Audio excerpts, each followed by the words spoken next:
Bonjour à tous, content de vous retrouver pour une nouvelle vidéo. Aujourd'hui, on va parler d'un exercice qui est malheureusement passé aux oubliettes alors que c'est un mouvement super intéressant, c'est le overhead press. Alors overhead press, ça pourrait se traduire par développer au-dessus de la tête. Un mouvement qui ressemble un peu au développé militaire qu'on utilise pour les épaules, mais qui est en réalité assez différent.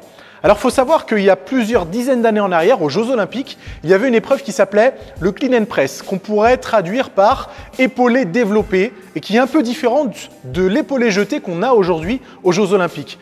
Le principe du clean and press, c'était en fait de démarrer au sol, de ramener la barre au niveau de la poitrine et de la développer au-dessus de la tête, mais sans donner l'impulsion qu'on donne aujourd'hui avec l'épaulé jeté. Et du coup, les athlètes de force, les haltérophiles, utilisaient l'overhead press pour s'améliorer sur cette partie-là du mouvement et pour du coup avoir des performances plus intéressantes. Alors, ce n'est pas un exercice que je catégoriserais comme exercice de bodybuilding, c'est plutôt un exercice de force qu'on aurait emprunté justement aux haltérophiles, mais qu'on aurait adapté pour que ça soit cohérent dans un objectif d'hypertrophie. Et en fait, cet exercice, il me fait un peu penser au soulevé de terre, qui est aussi un mouvement de force qu'on a aussi emprunté aux haltérophiles et qui sollicite plusieurs groupes musculaires à la fois, mais qu'on peut intégrer dans une séance, même si l'objectif est l'hypertrophie. Donc le soulevé de terre, on le met dans une séance dos et l'overhead press, on le met dans une séance épaules. Alors c'est un exercice, comme je l'ai dit plus tôt, qui ressemble un peu au développé militaire, mais qui en fin de compte est assez différent. Regardez concrètement ce qui les différencie. Le premier point, c'est la prise de main. Pour l'overhead press, la prise de main est plus resserrée. Ce qui fait qu'en position de départ, vous avez les avant-bras qui sont parfaitement perpendiculaires au sol et les coudes qui sont juste en dessous de la barre. Deuxième chose, en position de départ, la barre doit être contre la poitrine. Alors que pour le développé militaire, la barre, c'est pas trop important, hein. Vous pouvez avoir une barre qui est au niveau du menton, au niveau de la bouche, en position de départ. La deuxième chose, c'est la trajectoire du mouvement. Sur du overhead press, la trajectoire est un peu courbée, ce qui fait que vous commencez au-dessus de la poitrine et qu'au fur et à mesure du mouvement, vous allez pousser vers l'avant et puis au-dessus de la tête pour terminer le mouvement. N'oubliez pas, un overhead press, ça veut dire développer au-dessus de la tête. C'est-à-dire qu'à la fin de votre exercice, la barre doit être pile au-dessus du crâne avec les bras complètement tendus. Alors que le développé militaire, c'est un peu différent. La trajectoire doit être verticale, le corps ne bouge pas et du coup, c'est un mouvement qui est censé être un peu plus isolé sur les épaules.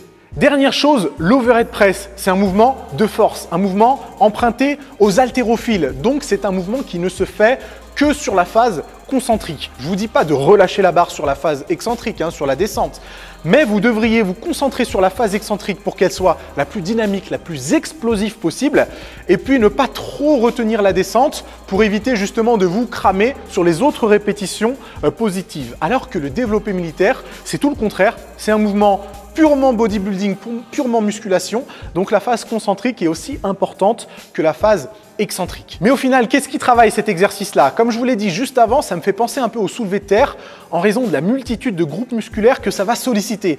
Et du coup, l'overhead press, ça va travailler les épaules, les triceps, les trapèzes, les abdos parce que vous allez être obligé de gainer pour éviter que la colonne ne se cambre trop. Au final, c'est toute la chaîne scapulaire qui va travailler et ça en fait donc un exercice redoutable pour tout le haut du corps en fin de compte. Par contre, cet exercice-là, n'oubliez pas, ce n'est pas un exercice typé bodybuilding. Donc, ne me faites pas des séries de 15 ou de 20 répétitions. Au contraire, il va falloir réduire le nombre de répétitions pour privilégier entre guillemets un petit peu la charge, même si l'exécution doit être bonne, et tirer tous les bénéfices de ce mouvement-là. Donc des séries de 8 reps, de 6 reps, voire même de 4 répétitions, ça ne me choque pas. Je pense même que c'est plus cohérent pour ce mouvement-là. Placez-le en début de votre séance à raison de 4 à 5 séries pour commencer, puis après le volume d'entraînement, vous le modifiez en fonction du reste de votre programme.